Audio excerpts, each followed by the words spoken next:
Hi, my name is David Leatherberry with Leatherberry Law, and we are counsel for psychologists throughout the state of California. And with me here, I have one of our very esteemed psychologists, Dr. Angela Moskovis, and let me have her introduce herself. My name is Dr. Angela Moskovis. Thank you, David. I'm a psychologist in San Diego. I have been for the past 28-ish years. I'm a child and adolescent and young adult specialist, but I do treat all populations. And looking forward to discussing our topic on the underpinnings of bias, and more specifically, the psychological aspects of those underpinnings.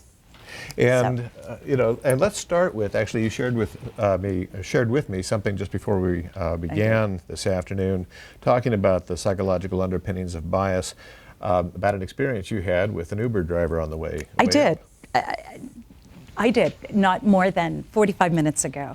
So and what this example will show is that we experience bias, all of us, hundreds of times a day. So my understanding of bias was really helpful in managing this situation. So I get, and a very nice guy. So we get in, my husband and I are picked up at the airport. And the Uber driver, to try to engage conversation, said, "So, sir, are you here to play golf? And I'm sure your wife is here to shop." And now, yes, there is a center of the brain in a lot of women, including myself, that does enjoy shopping. However, I'm not here to shop. I'm here to present at a very important conference on a very meaningful subject. So I had to check myself, and I had to use my knowledge of bias, which is a very natural instinct that we all possess, whether we're willing to admit it or not. It's a very primitive reptilian instinct to judge, to react. And so I had that reaction to no, I looked at him and wondered, what bias do you have, and what concurrent bias do I have? So it's part. Go ahead. Well, let me just ask you about that, though, because you mentioned sort of reptilian brain, which makes it seem like it's inescapable. It is. But so here, among intelligent people who get advanced educations, especially in California, where we tend to be a little bit left of center, why is it that we can't just essentially self-examine ourselves, that's redundant, meditate, and eliminate bias in ourselves? I mean, I'm not a biased person, right? Can I say that? Mm-hmm. Not really. Why? Why is that? You cannot say. Well, because you are biased. You are biased, and I'm biased, and we're all biased. And it's really, how do we understand that? How do we not vilify ourselves, and how do we understand that this comes from the ages, since the existence of man? And there's been a lot of research on this. I know in our talk we're going to get into a lot more depth on this.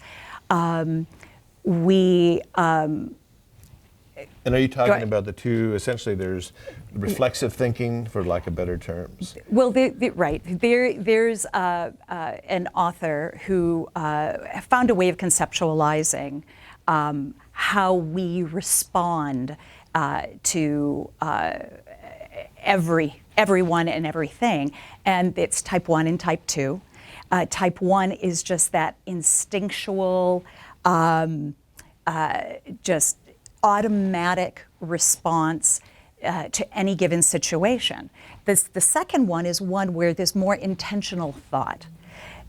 Both of them can be very helpful. Both of them can be detrimental.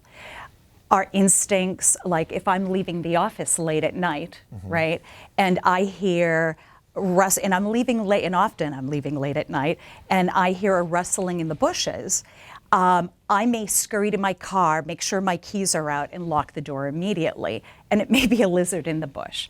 But that primitive instinct helps keep me alive because it can keep me out of danger's way. And then there's type 2, where we can talk God into going to hell and we can talk the devil into going to heaven. So we have this capacity to rationalize. And it's very important to be able to think things through, but we can actually rationalize our way right into the wrong decision. So that's like system 2. That's the other way that our brain operates. And because we have so many things pulling on us every day, we default into system 1. And so, and let me just ask you then, so I hear what you're saying, that to some extent, no matter how much thought we might put into examining our motives and are we responding to biases here, there may be certain things within us that we're not necessarily consciously controlling. For example, I know that we talked earlier on about some of the disgust response, that there are some things that we encounter that create a visceral kind of reaction. That's right. So how does that play in? Well, it plays in so many ways, and having consciousness and having knowledge of this can help mitigate this.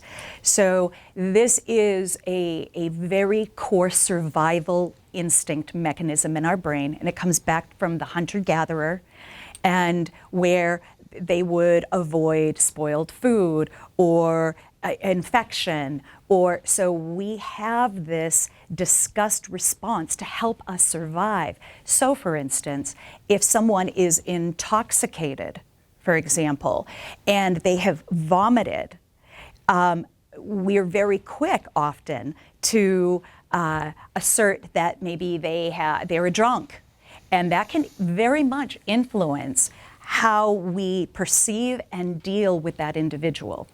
And are you thinking of a case in mind where somebody actually was hurt? I am, except that I don't know that we have the time to get into that, we don't have the time, but essentially this is David Rosenbaum. Yeah, Rosenbaum.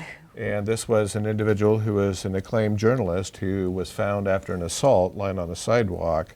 And because there was vomit on his chest and the smell of alcohol, he was perceived to have been a drunk, treated as a drunk, and they completely missed that he'd had had cerebral hemorrhaging going on. Exactly. And this failure to respond occurred at multiple levels, from first responders through the hospital. Absolutely.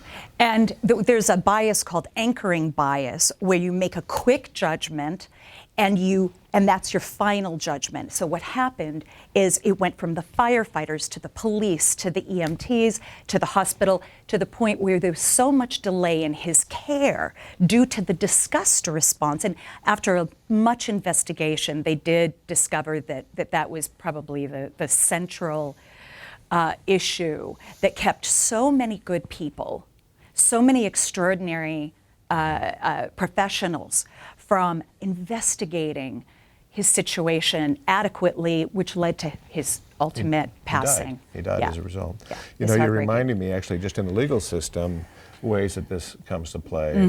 One of the things I started doing earlier in my legal career was getting into psychology, was working with mentally ill inmates. And we were doing a hearing in the jail. My client had poor hygiene, and the first thing that the judge said when we walked in was, Mr. Leatherberry, I hope your arguments are going to be quick today. Your client stinks and I want out of here. Which makes you wonder about the quality of justice served in that Exactly. moment. Good point. Absolutely. What are some of the other forms of bias? You mentioned anchoring bias. What are some of the other things that we're going to be talking about later? Yeah, you know, I think at this point, because I realize this is a very brief discussion that we're having right now, but we've got about 30 seconds. So, you know, there's implicit bias, there's attribution error. I'm hoping that the audience, those of you listening, will look these up. They're very, very important. And they all, there's the gambler's fallacy. Where you believe that if it happened once, it's going to happen again, regardless of the odds. Exactly. Where really with each trial, it's 50-50. But we do get influenced by what happened just before that next judgment. So there's so many, and there's confirmation bias. So which is that when you're scanning the environment and you're looking for whatever data, whatever reinforces your belief, and ignoring and discounting those factors that bring a fuller reality to your situation. This is sort of like selective listening. Exactly. Which I get accused of doing all the time. Okay. So we're going to be talking about these multiple forms of bias and how so many of them are inescapable, because no matter how much we might think that we're unbiased, we have essentially inherent factors that we can only mitigate. So. But it's not without hope, because there are many things underway currently to mitigate this, and knowledge is power. And okay. yeah. All right. Thank you. Thank you.